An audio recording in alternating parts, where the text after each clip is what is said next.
का आगाज हो चुका है। 2026 में हम सभी प्रवेश कर चुके हैं। जैसा हमारे लिए नया साल नई उम्मीदें और चुनौतियां लेकर आया, ठीक वैसे ही बीजेपी के सामने ममता के गढ़ यानी बंगाल में कमल खिलाने की चुनौती इस साल की सबसे बड़ी चुनौती है। वहीं ममता बनर्जी को भी इस साल सबसे बड़ी सियासी अग्नि परीक्षा से गुजरना है। ममता बनर्जी 2011 से बंगाल की कुर्सी पर विराजमान है, इसीलिए बीजेपी उन्हें हल्के में लेने की भूल कतई नहीं करना चाहती। कुल मिलाकर इस साल बंगाल में निर्णायक सियासी जंग होने वाली है। पश्चिम बंगाल के साथ साथ तमिलनाडु, केरल और असम में विधानसभा चुनाव इसी साल होंगे, लेकिन बंगाल का सियासी पारा सबसे ज्यादा चढ़ा है। कहा जा रहा है कि बंगाल के चुनाव 2029 लोकसभा चुनाव की दिशा और दशा भी तय कर सकते हैं। इसीलिए बीजेपी ने ममता बनर्जी को उखाड़ फेंकने के लिए पूरा जोर लगाया हुआ है। प्रधानमंत्री नरेंद्र मोदी और गृह मंत्री अमित शाह की जोड़ी अब तक बंगाल में सत्ता का ताला बीजेपी के लिए नहीं खोल पाई है और यही वजह है कि 2026 में बीजेपी के लिए यह लड़ाई करो या मरो जैसी मानी जा रही है। लेकिन अगर पश्चिम बंगाल में ममता बनर्जी सत्ता बचा लेती है तो उनका कद राज्य से निकलकर राष्ट्रीय स्तर तक पहुंच जाएगा। ऐसी स्थिति में वे विपक्ष की संभावित प्रधानमंत्री चेहरे के तौर पर भी मजबूती से 2029 के लिए उभर सकती है। यही वजह है कि टीएमसी के नेता दिल्ली में आकर चुनाव आयोग पर सवाल उठा रहे हैं, बीजेपी को डायरेक्ट चुनौती दे रहे हैं, तो वहीं बीजेपी के दिग्गज बंगाल जाकर ममता के खिलाफ दहाड़ रहे हैं। कल तक अमित शाह बंगाल में थे तो टीएमसी के महासचिव अभिषेक बनर्जी के साथ उनकी पूरी टीम चुनाव आयोग के दफ्तर दिल्ली में एसआईआर पर उनसे भिड़ रही थी। अभिषेक बनर्जी के मुताबिक मुख्य चुनाव आयुक्त ने उनसे उंगली उठाकर बात की, उनको डराने की या दबाने की कोशिश की। थोड़ा बहुत जोर से बोलेगा तो सब दम जाएगा। हम लोग जब बात करना शुरू किए, पहली बात तो जब कोई बोल रहा था वो रोकने टोकने लग गया। He started losing his temper। मेरे तरफ उंगली उठाने लग गया। फिर मैंने बोला you are nominated, I am elected, आपका उंगली नीचे करके बात करिए। हम लोग जो यहाँ पे बैठा हुआ है जनता का वोट से चुना हुआ है।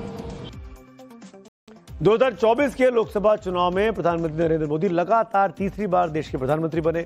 उसके बाद महाराष्ट्र, दिल्ली और बिहार में बीजेपी की सरकारें बड़े बहुमत से बनी। 2024 के चुनाव में ओडिशा और आंध्र प्रदेश में भी बीजेपी और एनडीए की पूरी बहुमत के साथ सरकार बन गई और अब बीजेपी ने बंगाल में बहुमत से सरकार बनाने का इस बार प्लान किया है, ऐलान किया है।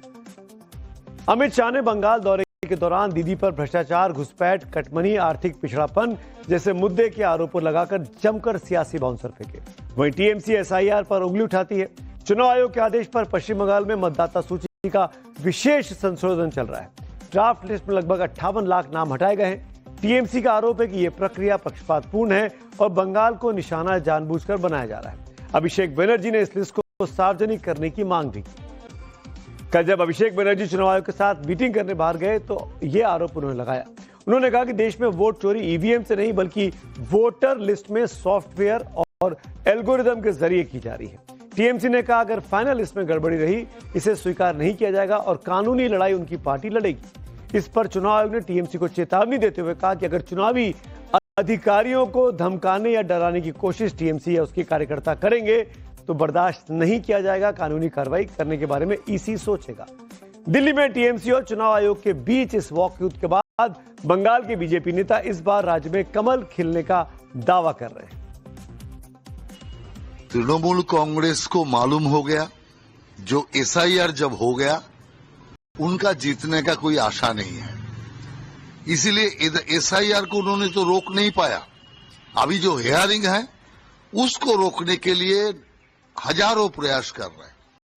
चुनाव आयोग को सामने जाके जैसा अभव्य व्यवहार उन्होंने किया, मैं समझता हूं जो तृणमूल कांग्रेस का विनाश इतना नजदीक आ गया इससे स्पष्ट होता है।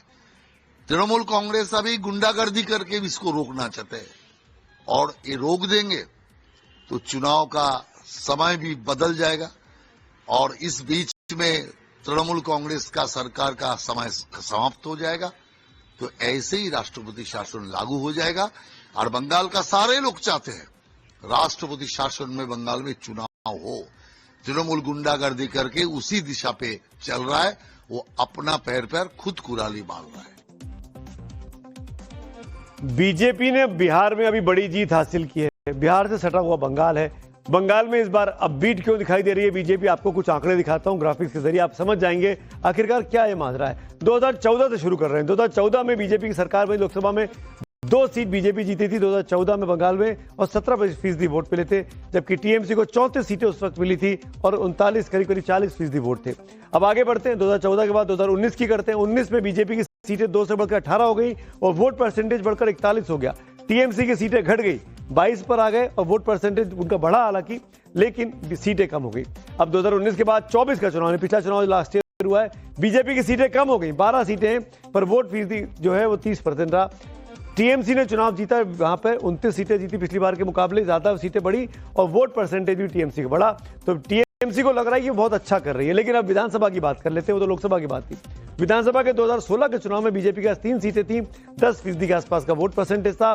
टीएमसी के पास 211 सीटें थी और करीब 44% वोट था।